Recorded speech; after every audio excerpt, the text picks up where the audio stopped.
के प्रवक्ता हैं मनीष जी, जिस तरह का पाकिस्तान ने कल रात एग्रेशन दिखाया, हमने उसको सही जवाब दिया। बिल्कुल सही जवाब दिया। और आपका मैंडेट सरकार के साथ है?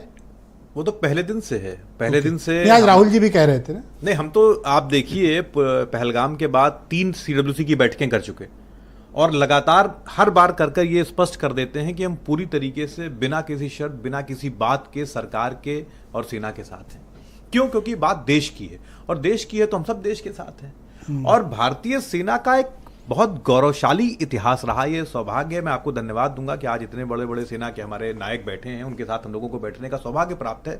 जिन लोगों ने इस देश कल भी सर, कल तो 2 टॉप आर्मी कमांडर थे हमारे साथ, हुड्डा साहब और जनरल लेके सिंह साहब। तो ये सौभाग्य है और मैंने कहा एक गौरवशाली इतिहास रहा है। आप देखिए ना, 1948, 1965, 71, कारगिल, हम तो हमेशा लड़े हैं और जीते हैं।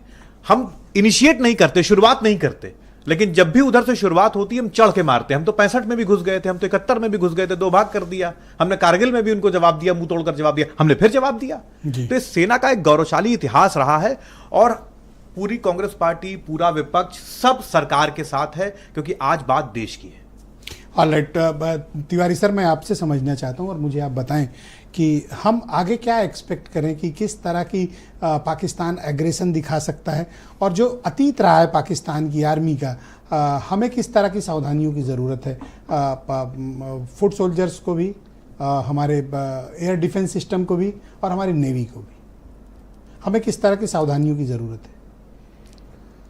ब्रिजेश जी, बहुत अच्छा और होलिस्टिक सवाल किया है आपने। एस्केलेटरी लैडर में पाकिस्तान ने एक स्टेप लिया, हमने उसको बिफिटिंग जवाब दिया है। आज शाम की जो प्रेस कॉन्फ्रेंस फॉरेन सेक्रेटरी ने और हमारी दोनों महिला ऑफिसर्स ने ली है, उसमें उन्होंने सारी चीजें डिटेल में समझाई हैं कि क्या क्या हमने किया। अब अगला इनिशिएटिव फिर से पाकिस्तान के पास है।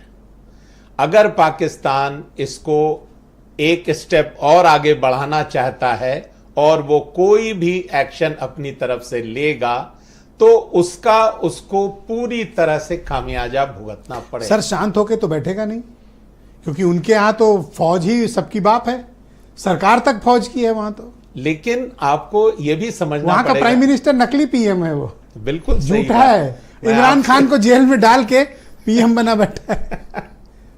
नहीं, मैं आपसे मुझे पक्का डाउट है, एक मिसाइल अगर इस्लामाबाद गिरी तो पहली फ्लाइट से ये लंदन भाग जाएगा अपने भाई के पास। चलिए, वो तो उन लोगों का मतलब ये मैं एक्सपेक्ट करता हूं, क्योंकि इनकी फितरतें जानता हूं ना मैं। नहीं, वो ठीक है, परंतु अगर पाकिस्तान ने, आर्मी ने कोई भी और एक्शन लिया, बिकॉज उन्होंने हमारे 15 शहरों के ऊपर जो अपनी तरफ से प्रयास किया है, जिसको हमने नेस्तनाबूद कर दिया है उनको, अगर उन्होंने कोई भी प्रयास किया तो इसके लिए बहुत ही स्टर्न और ऐसा एक्शन पाकिस्तान को फेस करना पड़ेगा। अब हमारा एक्शन इस वाले से ज्यादा बड़ा होगा, ऑब्वियसली इससे ज्यादा बड़ा होगा और थंपिंग एक्शन होगा उनके। कुछ कराची साइड से भी करो सर, इधर तो बहुत हो गया, कुछ उधर भी।